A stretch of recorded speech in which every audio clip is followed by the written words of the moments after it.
हाँ जी, करें, शुरू करें। ओके, तो खुशी का मौका आ गया। इस चैप्टर का लास्ट आर्टिकल है। तो इससे पहले जो है हम क्या क्या कर चुके हैं एक बार वो देख लो। तो पहले हमने डायनेमिक्स पार्ट किया, नहीं पहले हमने काइनेमैटिक्स वाला पार्ट किया जिसमें पोजीशन की बात की और टाइम के साथ, है ना। तो उसमें हम कॉज नहीं डिस्कस करते, मतलब फोर्स मोमेंटम एनर्जी को डिस्कस करोगे तो that will be counted in the dynamics which deals with the cause of the motion। और अगर नॉर्मल में डिस्कस करोगे तो पोजीशन, लेंथ, टाइम और जो बेसिक डॉपलर शिफ्ट फ्रीक्वेंसी में चेंज वगैरह वो सब काइनेमेटिक्स में आता है। ठीक है, तो हमने पहले x डैश x वाले रिलेशन देख लिए, x dash is equal to x minus V T by root. हाँ, मैं इसे लिखने में बिल्कुल कंफर्टेबल नहीं हूँ, ठीक है। तो उसमें हम क्या कर सकते हैं, x is equal to x dash plus। हाँ, मैं इस फैक्टर को लिखने में बिल्कुल भी कंफर्टेबल नहीं हूँ, तो मैं क्या कर सकता हूँ, इसे गामा लिख सकता हूँ। ये मेरे लिए थोड़ा इजी हो गया, बार बार इतना लंबा फैक्टर लिखना। तो हम सिर्फ v minus C square by V one minus V square by C square को मेनली तब यूज करते हैं जब हमें ऊपर नीचे कुछ काटना होता है और या इसे एक्चुअल में मल्टीप्लाई करके कुछ कटवाना होता है। मतलब जब ये अंडर रूट से बाहर होगा या तो डायरेक्टली कटेगा या फिर जब ये अंडर रूट से बाहर होके मल्टीप्लाई होके कुछ प्लस माइनस करके कटेगा, तो यूजुअली तब आता है। अदरवाइज गामा चलने दो, आप थ्रू आउट चलने दो। और y डैश में हो ही गया, z डैश में हो ही गया, और t डैश ही तो इंपॉर्टेंट था कि जिसमें दूसरा फैक्टर भी आ जाता है। ओके, तो ये हमने लिख लिए थे। इसके बाद एक और इंपॉर्टेंट फैक्टर लिखा और वो था वेलोसिटी का। वेलोसिटी फैक्टर में हमने क्या किया था, वेलोसिटी फैक्टर में हमने किया था ux डैश वाले लिख रहे हैं ना इधर, तो डैश लिख लो, ux minus v divided by 1 minus V ux upon C square. और ऐसे ही uy उसमें आया था uy इंटू रूट ऑफ वाला फैक्टर। अब अगर इसे ना लिखना हो ना तो इसे 1 अपॉन गामा लिख देना, ठीक है, V U X by C square. तो ये भी एक फैक्टर आ गया। और यू जेड डैश भी सिमिलर है बिल्कुल, U Z under root 1 minus V square by C square divided by 1 minus V U X by C square. तो ध्यान रखना इसमें जो है सब तरफ यू एक्स है अपॉन में, वो इसलिए क्योंकि motion is along X axis, frame S dash is moving along X axis with respect to S frame, ठीक है। तो जिस डायरेक्शन में मोशन हो उस डायरेक्शन में ये काम है। ओके, उसके बाद यूजेड हो गया। एक और ट्रांसफॉर्मेशन हमने सीखी कि अगर कोई मास v वेलोसिटी से मूव कर रहा हो तो रेस्ट मास से इस फैक्टर को मल्टीप्लाई या डिवाइड कर दो, वही गामा मल्टीप्लाई कर दो, तो आपका मास भी आ जाएगा, ठीक है। तो ये सारी ट्रांसफॉर्मेशन हमने कर ली। अब बात करनी है मोमेंटम और एनर्जी की। ये आपस में रिलेटेड है एक दूसरे से, और मैंने आपको जो कंजर्वेशन वाला बताया था तब भी हमने सीखा था कि position is always connected with the momentum, ठीक है, और time is connected with the energy. That's why homogeneity of position, homogeneity of space leads to conservation of momentum and homogeneity of time leads to conservation of energy। इसीलिए uncertainty principle में भी आप लिखते हो delta x delta p और लिखते हो delta e delta t। तो e के साथ p और मोमेंट p के साथ x का बहुत पुराना और बहुत गहरा रिलेशन है, जहां भी आएंगे दोनों एक साथ आएंगे, ठीक है। ओके, तो यही कोऑर्डिनेट्स जैसे इसमें लिख रहे हो वैसे ही मोमेंटम और एनर्जी में आपस में बन जाएगा। जैसा रिलेशन x और t में आपस में है वैसा ही रिलेशन मोमेंटम और एनर्जी में भी है। समझ में आती है बात? ठीक, तो करके देखते हैं, करके देखेंगे तो पता लगेगा। तो हमारे पास एनर्जी का रिलेशन क्या है, एनर्जी देखोगे तो mc², m का रिलेशन देखोगे तो गामा m0c², खत्म बात, इतना ही है। लेकिन p जो है उसमें तीन कंपोनेंट्स हैं, px will be m, u लिखूं, ठीक है u लिखना चाहिए, सही बात है, u लिखा है, ux, py will be equal to m uy, pz is equal to m uz।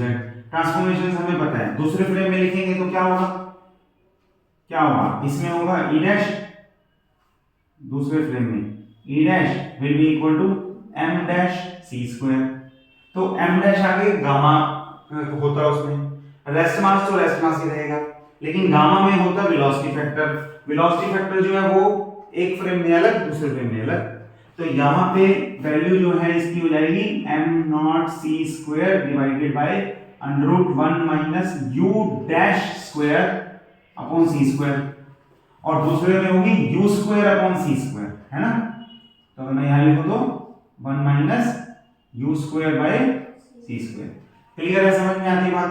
और यहाँ पे अगर मैं लगाऊं तो डैश डैश डैश, बस लिखने में थोड़ा सा आलस कर रहे हैं हम, और ये हो गए मोमेंटम के दूसरे स्पेस में, दूसरे फ्रेम में कोऑर्डिनेट्स, ठीक है। तो ये एस डैश है जहां पे एम डैश और U X dash, U Y dash, U Z dash और टी ई डैश, इस तरह से है सारे वेरिएबल्स। और एस फ्रेम से देखोगे तो M U X U Y U Z, ये वो सब, ठीक है, हो गया। चलो, तो एक रिलेशन और देख लो कि स्केलर क्वांटिटी की तो कोई बात नहीं, लेकिन मोमेंटम में u² को आप क्या लिख सकते हो, ux² plus uy² plus uz²। लिखोगे कि नहीं लिखोगे, लिखना ही पड़ेगा, है ना। और u डैश स्क्वायर लिखना हो तो ux dash square, uy dash square plus uz dash square, चलेगा काम। तो हम देखते हैं सबसे पहली quantity which is p dash x along x axis which should be m dash ux dash, ठीक है। m dash कितना है, m dash है m not rest mass upon √1 minus u dash square bye c² into ux dash, चलेगा हम, ठीक है।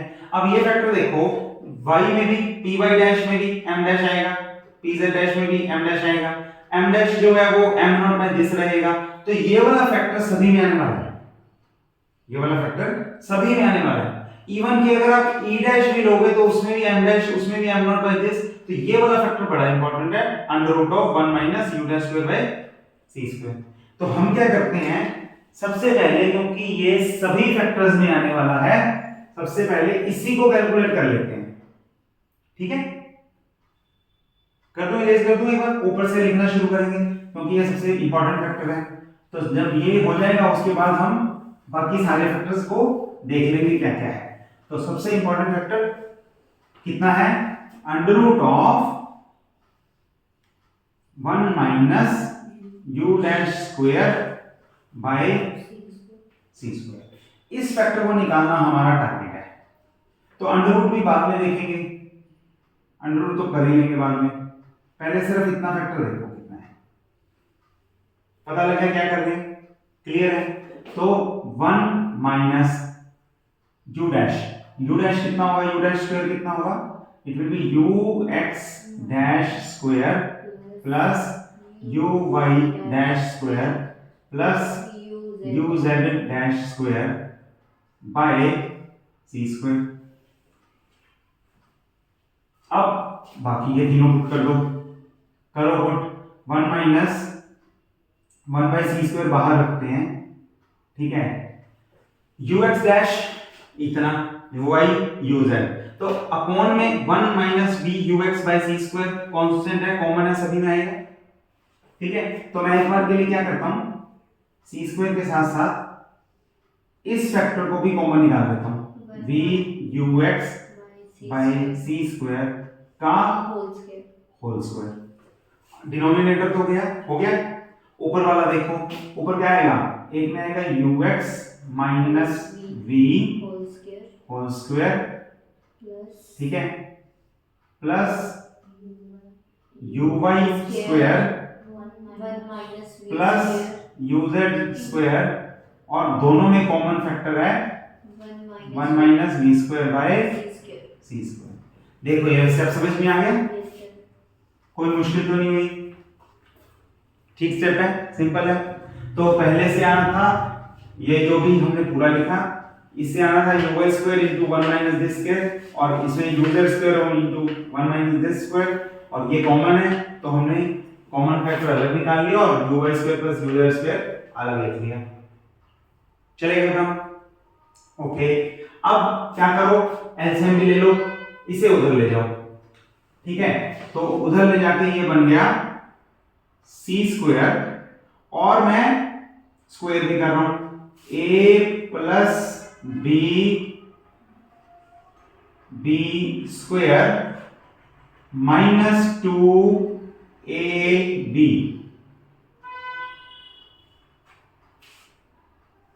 ठीक हो गया, c स्क्वायर इंटू ये सारा, माइनस आगे वाला भी कर दो जो हो सकता है, a minus B whole square, a square plus b square minus 2ab।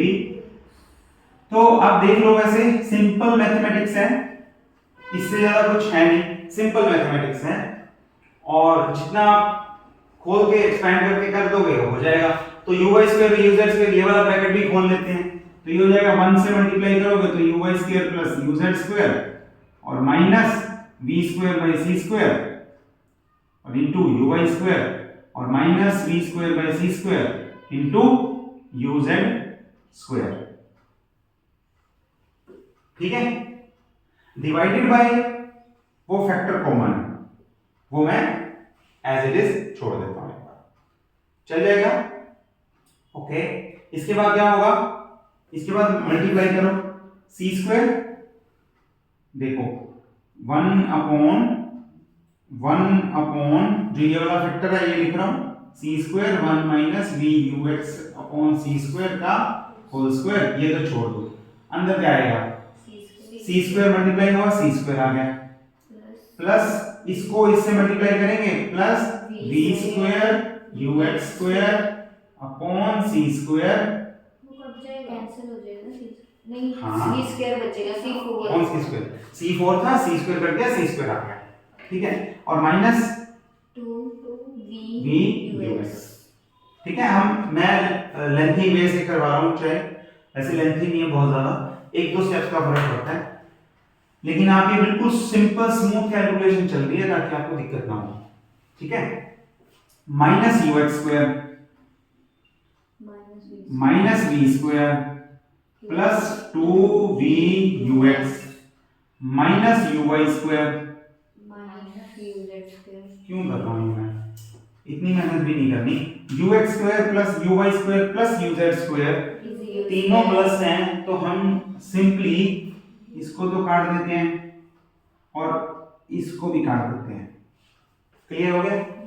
तो ux square plus uy square plus uz square is u square minus u square लिख दिया मैंने सिंपली, तो ये दो टर्म्स गई, minus minus plus v square by c square, और ये हो जाएगा uy square plus uz square, और एक और स्टेप देखो, ये क्या है, plus v square by c square ux square और plus v square by c square uy square plus v square by c square uz square.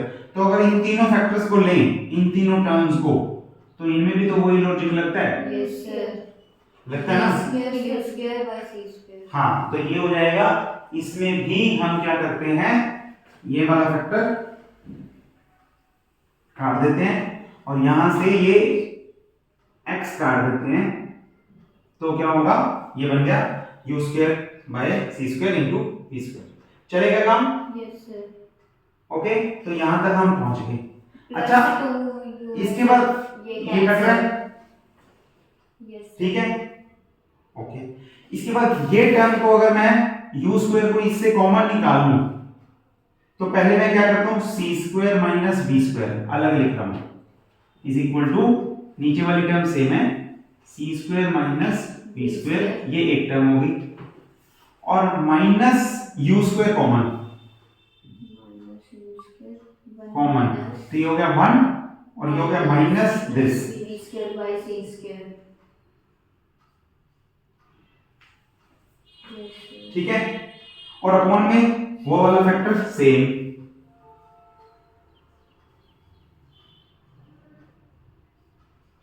C square का whole square. ठीक है, अगला स्टेप बताओगे मेरे को? A square minus B square नहीं, उसके लिए A square minus B square दोनों का स्क्वायर होना चाहिए।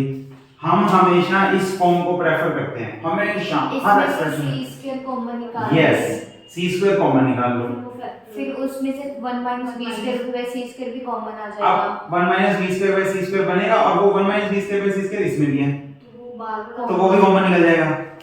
तो ये बनेगा सी स्क्वायर कॉमन, और ये बनेगा 1 minus B square by C square, और ये माइनस यू स्क्वायर के साथ अब 1 minus B square by C square common निकाल लेंगे, तो ये सी स्क्वायर था, दूसरी टर्म यू स्क्वायर थी, ये दोनों भी कॉमन हो गए अपॉन में।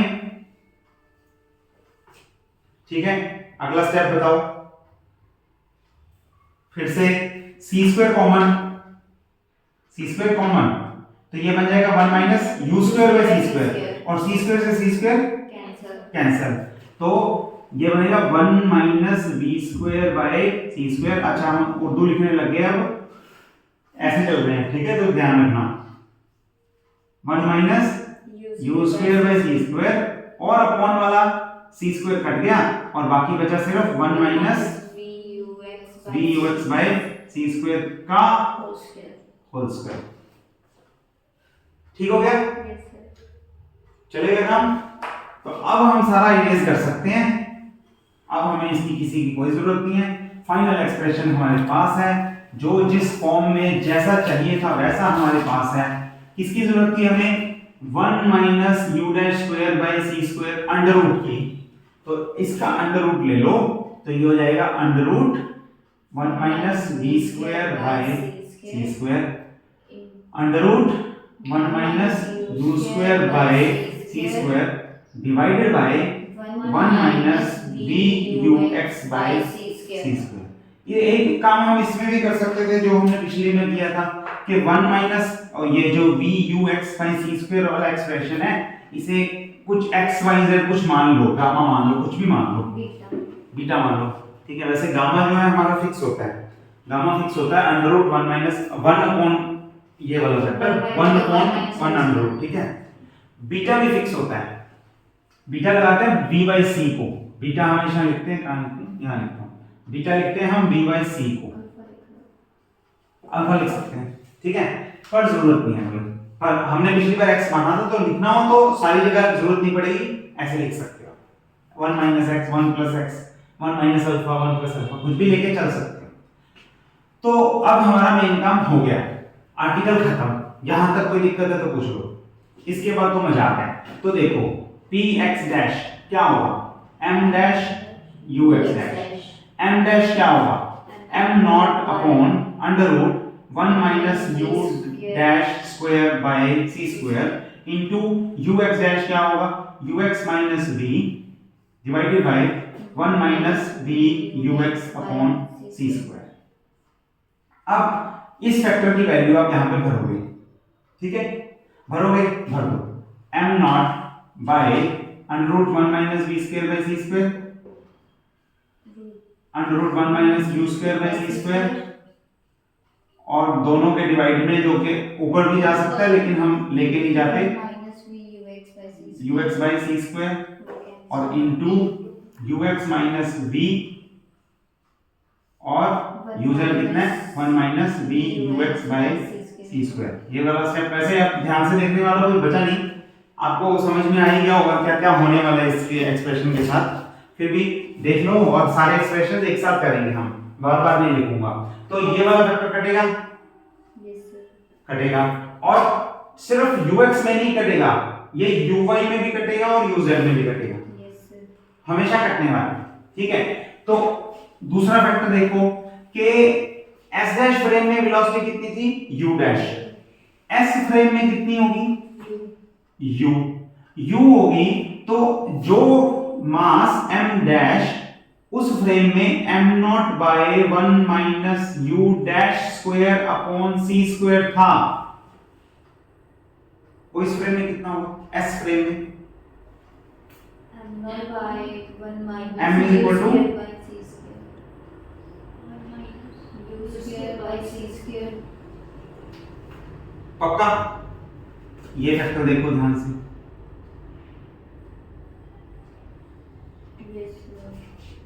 ये फैक्टर भी सभी में m आने वाला है, m ही आने वाला है, ठीक है।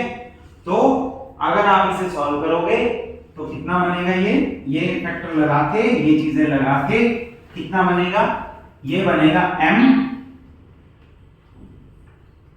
और अपॉन इस फैक्टर को भी गामा लिख दूं तो झंझट ही खत्म, ये बनेगा gamma m ux minus v। अच्छा वैसे गामा लिखना नहीं चाहिए था, नहीं लिखते, क्यों अभी पता लगेगा, v square by c square और ux माइनस v चल जाएगा। p बाई डैश में क्या होगा, अच्छा इसे भी पूरा सॉल्व कर लो पहले, ये हो जाएगा m u x minus m v upon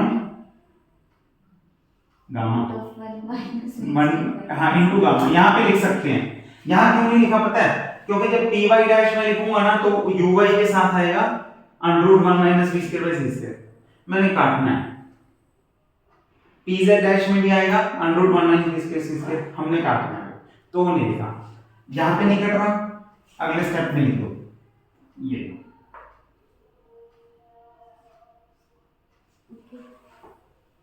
चलेगा?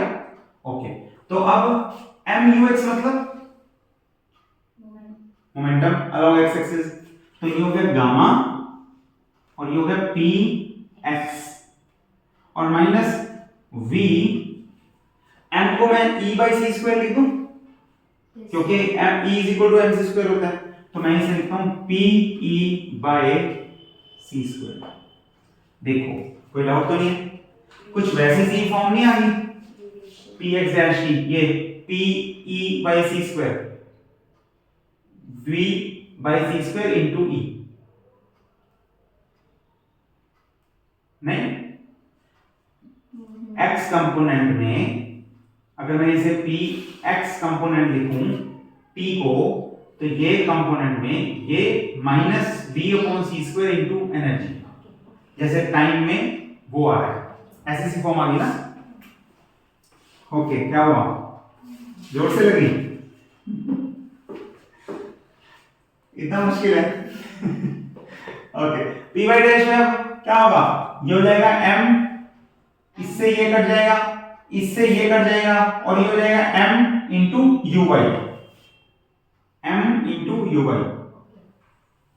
करूं क्या, नहीं, अच्छा कर लेते हैं, ये हो जाएगा m not upon √1 minus v square by c square √1 minus u square by c square और divided by 1 minus v ux by c square into uy dash है uy √1 minus v square by c square upon 1 minus v ux by c square.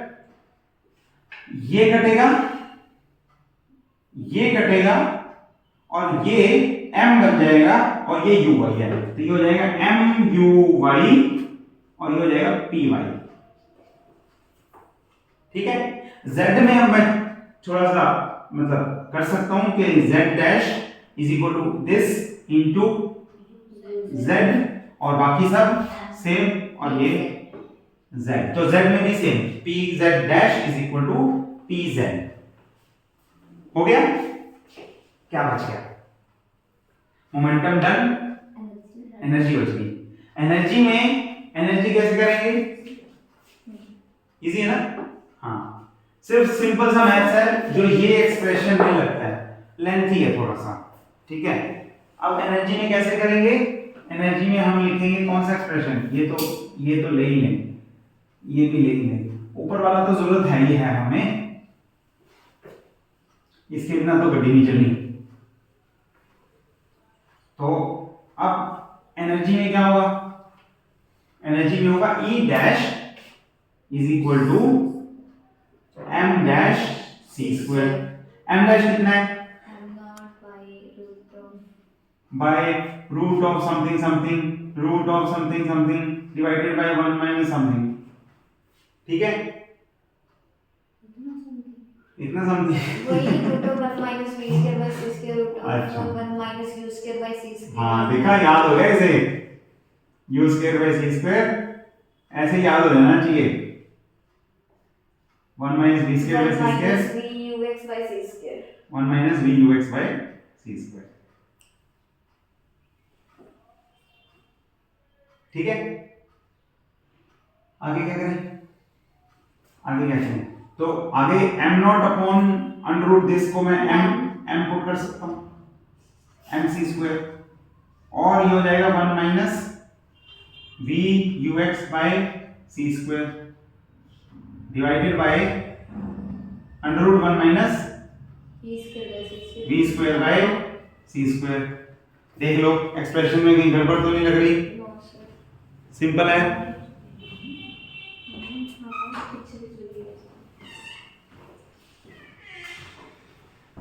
Okay, तो अब multiply कर दो, कितना होगा, minus mvux, बुरा तो नहीं मानोगे, हाँ। चलो एक और बार मान, ठीक है, पता लग गया ना क्या कर रहा हूं, कौन vx बन जाएगा, यस और वो e mc स्क्वायर, यस, तो ये बन गया e minus v p x, और बस मैं इसे काम लेगा। तो एनर्जी और मोमेंटम में क्योंकि x एक्सिस के अलोंग मोशन है, तो px कंपोनेंट e के साथ रिलेट होगा और e px के साथ, जैसे x कंपोनेंट t के साथ रिलेट होता है और t x के साथ। तो ये मोमेंटम और एनर्जी की ट्रांसफॉर्मेशंस हैं। e dash will be equal to gamma times of, यहां पे लिख देता हूं अच्छा अच्छा प्यारा प्यारा, e minus v px, check कर लो कुछ, हाँ क्या था, px माइनस ना, px minus v e by c square, ठीक है। तो इससे आप असल में ये भी बोलोगे कि रिलेटिविटी में, ध्यान से सुनना, फिजिक्स ध्यान से सुनना इसकी, इससे आप ये भी बोलोगे कि रिलेटिविटी में 4 मोमेंटम कांस्टेंट है, 4 मोमेंटम कंजर्वेशन, 4 मोमेंटम,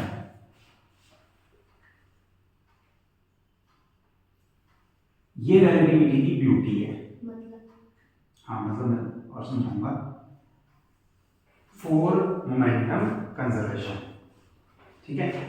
इसका मतलब ये है कि अगर आप सिर्फ एनर्जी कंजर्वेशन की बात करो तो वो कंजर्व नहीं है, ठीक है।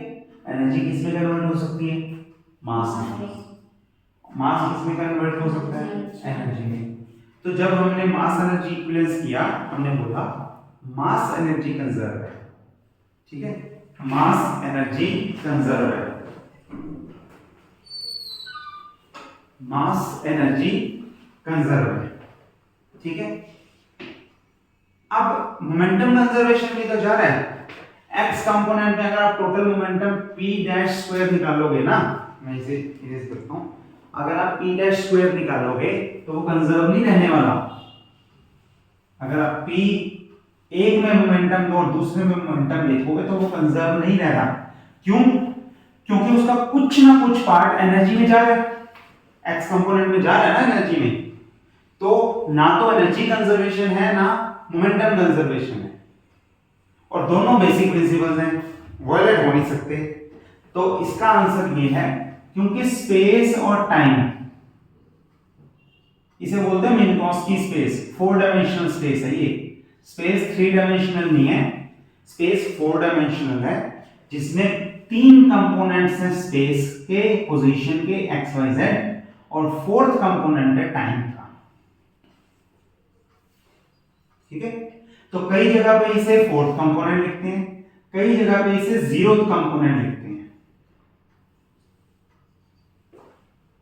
ठीक, पहली चीज क्लियर। दूसरी कि इनके डायमेंशंस क्या है, पोजीशन वाले, इसके क्या है, टाइम वाले। तो टाइम को क्या करो, c से मल्टीप्लाई कर दो। अब क्या हो गया, पोजीशन के हो गए, तो 4th कंपोनेंट ये हो गया। और क्योंकि ये इसमें दिख नहीं रहा इस फॉर्म में, तो ये इमेजिनरी टाइप की है, तो ये हो गया X Y Z iota C T. तो ये 4 कंपोनेंट्स हैं और ये चारों एक दूसरे से जुड़े हुए हैं। इसीलिए स्पेस के बदलने से टाइम बदल जाता है और टाइम के बदलने से स्पेस बदल जाता है। और यही रिलेशन, क्योंकि मोमेंटम है px py pz, अब इसमें मास इनटू वेलोसिटी है ना, तो मैं यहां पे एनर्जी लिखूंगा, लेकिन एनर्जी के डायमेंशन सेम नहीं होते एज दैट ऑफ मोमेंटम। तो क्या करना पड़ेगा, उसे वेलोसिटी से डिवाइड करना पड़ेगा। ठीक है, अब डायमेंशन सेम हो गए, तो हम ये लिख सकते हैं आयोटा ई बाय सी, ये 4th कंपोनेंट है। तो अब जब आप बोलते हो कि 4 मोमेंटम कंजर्व है, मतलब आपको स्पेस के चारों कोऑर्डिनेट्स लेने पड़ेंगे, 3 से नहीं जा सकते। और ये पॉसिबिलिटी है कि 3 कंपोनेंट से कभी 4th कंपोनेंट बन जाता है और कभी 4th कंपोनेंट से पहले 3 कंपोनेंट्स में कन्वर्जन हो जाती है। तो एनर्जी टू मास जा सकते हो, यानी कि एनर्जी टू मोमेंटम जा सकते हो, मोमेंटम के एक्स वाई जेड कंपोनेंट्स में जा सकते हो। और मास टू एनर्जी जा सकते हो, मतलब मोमेंटम के पहले 3 कंपोनेंट्स मोमेंटम के 4th कंपोनेंट में भी कन्वर्ट हो सकते हैं। समझ गए? तो ये इन टोटलिटी कंजर्वेशन होल्ड करता है रिलेटिविटी में। हर जगह पे, हर सिचुएशन में आप उसको वायलेट नहीं कर सकते। And whenever v is much smaller than c, सारे के सारे रिजल्ट्स आपके नॉर्मल हो जाते हैं। क्यों? क्योंकि स्पेस और टाइम आपस में लिंक नहीं रही, वो बिल्कुल लीनियर हो गई, ज्योमेट्री बिल्कुल नॉर्मल हो गई। देखो, ये बात पता लगी, कनेक्शन समझ में आया? ठीक है, मैं इस पे और एक वीडियो और भेज दूंगा आपको, वो भी, उसमें भी काम देख लेना एक बार और, सारे रिलेशंस एक बार और करवा रहा हूं। तो अब स्टैंडर्ड नोटेशन में आप देखो, स्टैंडर्ड नोटेशन में देखो कि मैं कैसे लिखूं, 0 1 2 3 लिख लूं। मेरे पास 4 कंपोनेंट्स हैं, x0 x1 x2 x3। ये नोटेशन देख लेना, आपको बहुत बहुत आसान हो जाएगा काम याद रखना, सारे रिजल्ट्स याद रखने बहुत आसान हो जाएंगे। ठीक है, 0 किसको रिप्रेजेंट कर रहा है, टाइम को, और ये किसको रिप्रेजेंट कर रहा है, x को, और ये yz। तो yz को तो हम छेड़ते हैं। ठीक, अगर मुझे निकालना हो x0 डैश, तो मैं क्या करूंगा, gamma x0 minus beta x1। ठीक है, ट्राई कर लेना ये वाला। बीटा v by c होता है। Okay, beta v by c होता है, तो देखें ठीक हो रहा है कि नहीं हो रहा। Yes sir. ठीक हो रहा है, गामा तो गामा ही है। x0 कितना है, t, यस सर। और c कॉमन निकल जाएगा ना बाद में, t वैसे c होता है, c t माइनस बीटा कितना है, v by c, और ये कितना है, x। ठीक है, और सामने किसके इक्वल है, c t डैश। अब c से आप डिवाइड कर दो, तो t डैश कितना बन जाएगा, गामा, c से c कट गया, t minus v by c square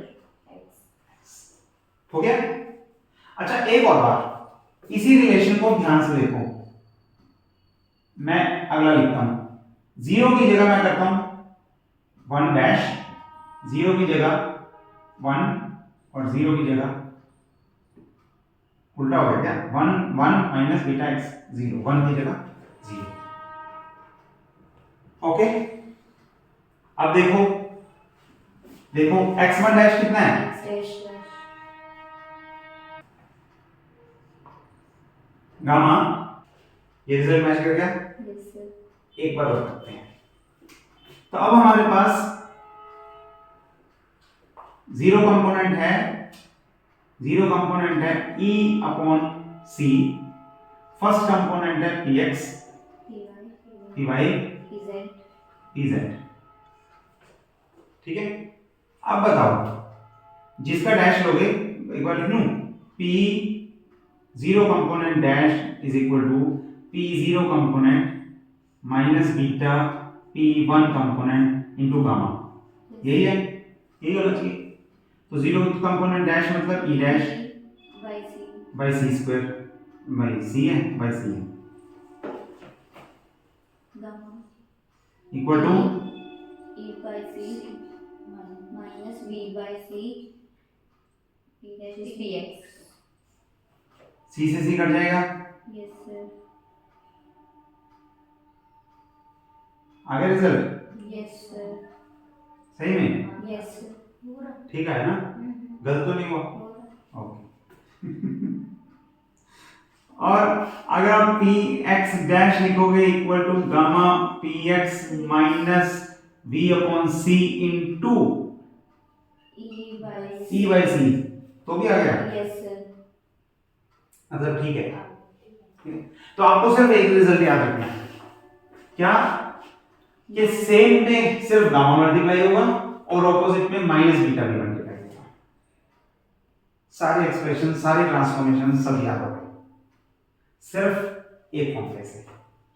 ठीक है, तो ये इस तरह से इंटर लिखते हैं। तो आपके लिए crux of the story is x dash, इसमें 1 2 क्या लिखूं, मैं लिख देता हूं अल्फा, तो आप लिखोगे gamma x alpha minus beta और x अल्फा तो नहीं है, तो दो वेरिएबल चाहिए, अल्फा बीटा गामा हम यूज नहीं कर सकते, दो वेरिएबल चाहिए। मैं क्या लिखूं, मैं A और B ए और बी लिख देता हूँ, ए और ये ए और एक्स बी और ये एक्स बी, बस। ठीक है, ए को आप 1 2 3 4 कुछ भी करो, उसके हिसाब से आंसर आ जाएगा। कौन से दो वेरिएबल हैं ए और बी, जिनमें एक तो टी है और दूसरा वो है जिस डायरेक्शन में आपका मोशन है। अगर वो x में है तो ये x है, y में है तो y z है। ठीक, हम स्टैंडर्ड है नोटेशन हमारी x में लेके चलते हैं। अगर कभी 3 साल बाद आपको पार्टिकल फिजिक्स करने का शौक चढ़ा और उसमें आपने ये चीजें पढ़ी, तो वहां पे हम z एक्सिस को स्टैंडर्ड लेते हैं, तो वहां पे सारे रिजल्ट्स x की जगह z में हो जाएंगे। सारी फिजिक्स सेम, सारी थ्योरी सेम, बस x की जगह z आ जाएगी। ठीक है, तो ये आर्टिकल खत्म। मिन्कोस्की स्पेस की बात आपके सिलेबस में नहीं है शायद अभी, लेकिन मैंने कर ली है। 4 डायमेंशनल स्पेस जिसमें स्पेस और टाइम दोनों कनेक्टेड है एक दूसरे से, उसमें जीरोथ कंपोनेंट या फोर्थ कंपोनेंट टाइम है और पहले 3 कंपोनेंट स्पेस हैं। ये मिन्कोस्की स्पेस है। और कैसे लिखते हैं, या तो आयोटा सी टी या फिर लिखते हैं आयोटा ई बाई सी। ठीक है, उससे करते हैं, और वो सिर्फ तब जब स्पेस बनाना हो। जब ऐसे कंपोनेंट्स लेने हो तो आयोटा कंपोनेंट्स नहीं आता, ई बाई सी ही लिखेंगे सिर्फ। ठीक हो गया, चलो तो हमारे ये चैप्टर खत्म हुआ। सारे आर्टिकल थे 18-20 आर्टिकल के करीब हैं इसमें। माइकलसन मोरले मोस्ट इंपॉर्टेंट है, पर बाकी सारे भी अच्छा खासा सिग्निफिकेंस रखते हैं। ठीक है, momentum energy transformation, space time transformation, velocity transformation, Doppler effect और उनके न्यूमेरिकल्स, वेलोसिटी ट्रांसफॉर्मेशंस के न्यूमेरिकल्स, इसमें न्यूमेरिकल बड़े अच्छे आते हैं। मैंने एक अलग क्वेश्चन कवर भी किया बीच में कि मान लो एक फोटोन एक फ्रेम जो है वो c वेलोसिटी पे जा रहा है और उसने एक लाइट एमिट कर दी c वेलोसिटी पे। ठीक है, बताओ दूसरे फ्रेम से कैसे दिखेगी, दिखेगी कि नहीं दिखेगी? अगर फ्रेम वो सेम डायरेक्शन में है, से फ्रेम वो ऑपोजिट डायरेक्शन में है, कैसी दिखेगी लाइट? तो आप याद रखना कि लाइट की वेलोसिटी हमेशा c होती है, वो कभी c/2 c/3 नहीं आ सकती, एसटीआर के खिलाफ नहीं जा सकते आप, ठीक है। तो यहाँ पे से आप कुछ भी वैल्यूज पुट करोगे कर करा के c ही आएगा। तो मैंने एक न्यूमेरिकल करवाया था ना, 2 करवाए थे, एक करवा दिया था, एक डायरेक्शन चेंज करके भी बता दिया। तो वो वाली वीडियो अगर 2 बार देख के या 2 बार न्यूमेरिकल करने पड़े तो कर लेना। क्लियर? चलो, और कोई डाउट है तो पूछ लो, नहीं तो ये हमारा खत्म हो गया। अगले चैप्टर में हम, अगले सिलेबस में हम अगला आर्टिकल पढ़ेंगे, अगला चैप्टर, ठीक है।